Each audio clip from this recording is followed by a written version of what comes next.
Okay, on to homework problem 7. We've got a 7-foot layer of clay that's buried beneath a 10-foot layer of compacted granular soil. The unit weight of the granular material is 130 PCF. The clay weighs 105 PCF. And initially we're going to assume that the water table is located below the clay layer. First thing we need to do is calculate the stress at the midpoint of the clay layer. So I went ahead and drew what this would look like. We've got our 10 feet of compacted granular soil above our 7 feet of clay for our first, and initially the water table is at the bottom of the clay. So if we want to find this, we'll call this A, the stress at this midpoint of A, we don't have to worry that it's effective stress because we're already underneath, the water's underneath us, so we're going to have everything's going to be dry to start with. So I'll have a sigma 1, which is my granular soil, the stress that's coming from that. And that's just going to be the gamma of the soil, so 130 pounds per cubic foot, times the thickness of that layer, which is 10 feet. So I have 1300 PSF from that granular soil. And then we've got the clay underneath it. We'll call that sigma 2 from the clay. And that's just going to be the gamma of the clay, which is 105 pounds per cubic foot. And remember, we're just halfway into that clay layer, so it's 7 feet divided by 2, or 3.5 feet. So I'll do that 105 times 3.5, and I get 367.5 PSF. And so to find the total stress that's happening at that point A, we'll say stress at point A, we just add those up together. So we'll just add that to 1300, and we have 1,667.5 pounds per square foot. All right, so that is the answer for part A. Let's go on to part B. For part B, we have a laboratory compression test on a sample of the clay here. It indicates a compression index of 0.4 and its natural void ratio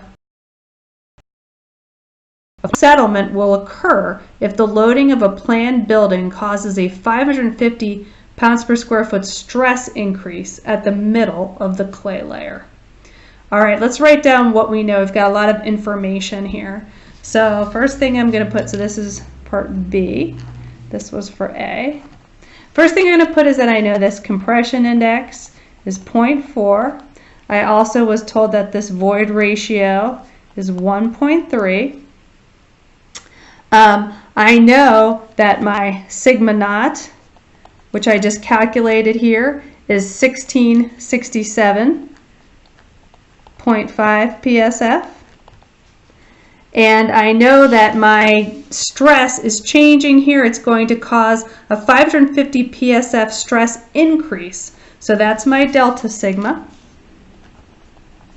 is my 550 PSF stress increase. So that's what I'm starting with. That's my stress increase. And I also do know the thickness of the clay layer. I can go back up here. Remember, for that H, even though I'm talking about a point in the middle of the clay layer, I want to use that entire clay layer thickness. So I'm going to use my H value at 7 feet. And I think that's everything I need to know to go ahead and compute this. So let's go ahead and write down that settlement equation, that nice and long settlement equation, which you can get from your textbook or from your equation handout sheet.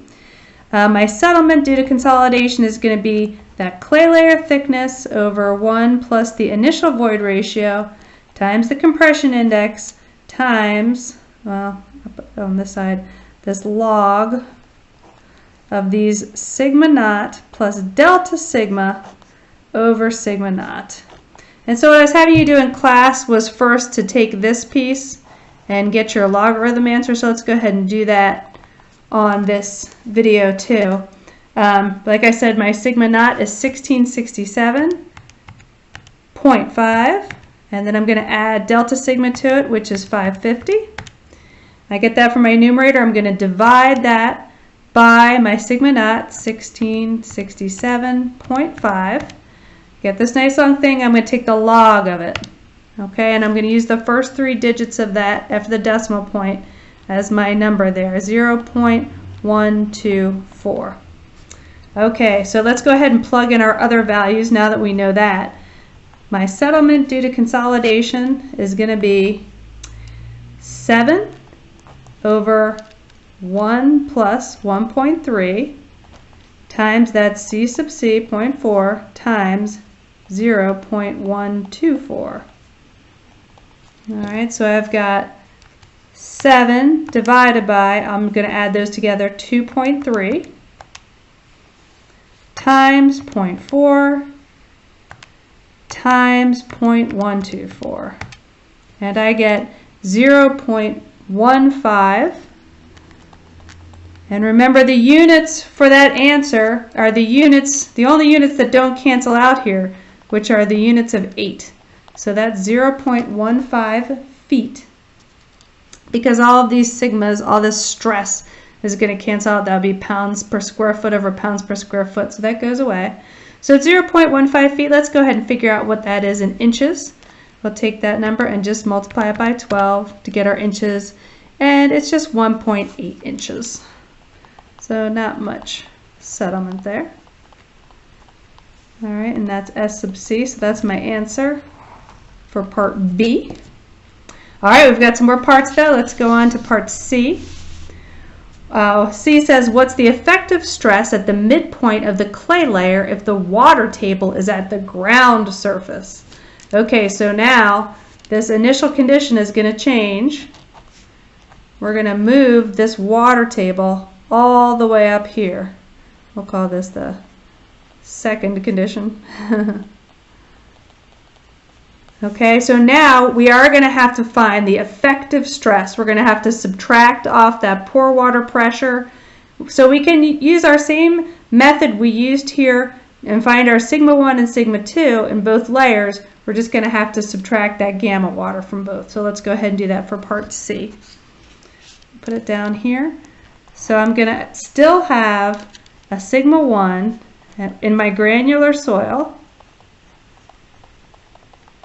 And I know my granular soil is 130 pounds per cubic foot, but now I'm going to have to subtract that 62.4 pounds per cubic foot before I multiply it by the thickness of that layer. So let's go ahead and do that. I imagine I'm going to get a smaller answer than I got before, so I have 130 minus 62.4, and we'll multiply that by 10. So that's 676 pounds per square foot. And then we'll do the same thing with the second layer in the clay. Again, take the gamma of clay, but subtract the gamma of water from it. I got to get rid of that pore pressure to talk about effective stress, and then I'm just going halfway into that layer. So it's not the whole 7 feet, it's just the 3.5 feet. So I put that into my calculator, 105 minus 62.4. and multiply that by the 3.5.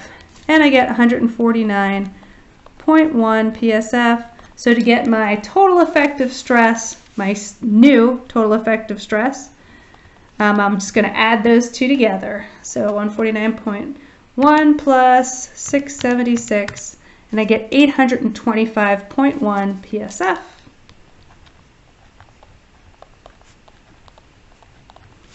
And for my part D, I'm just looking at using the same conditions in part B with the void ratio and the consolidation coefficient. We're going to calculate the settlement that's going to occur. So basically I'm going to go ahead and use all of the same numbers except for my sigma naught is different because I have this new sigma naught. I'm still going to have the same delta sigma though. So let's go ahead and put this at the bottom here for part D.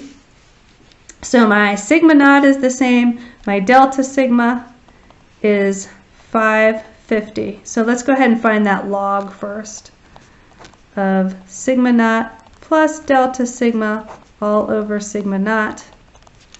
And we'll find that value first to 3 decimal places, and then we can put it into the settlement equation. So I've got 825.1 plus 550 divided by 825.1. And remember, I want to take the log of that, and I get 0.22. I'll just round that up to 2. So a little bit less, a little bit more than what I had before there.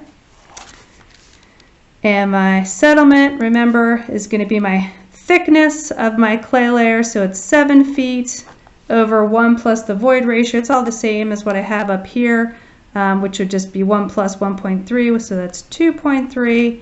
And then it's multiplied by the 0.4 and multiplied by the 0.222. So my different log value here. So let's take a look here. I get 7 divided by 2.3 times 0.4 times 0.222. And that gives me an answer of 0.27 feet this time. So a little bit more settlement. Let's figure that out in inches, multiply it by 12. And that's about 3.24 inches. Okay, so why did this become more settlement? Why did the settlement become greater when the water table rose? Remember we talked that water table, when that water table changes and rises, it really puts that additional loading on there, and so that is going to increase the settlement. All right, that's it for that one.